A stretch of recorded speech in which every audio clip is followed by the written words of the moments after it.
आडमार्गी पाऊल पडता सांभाळून मार्गावरिता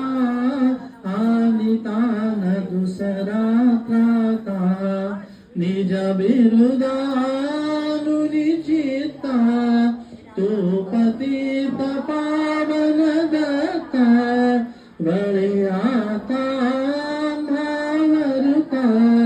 करुणा घन तू गुरुनाथा मम चित्ता शमवी आता तहु श्री गुरुदत्ता मम चित्ता शमवी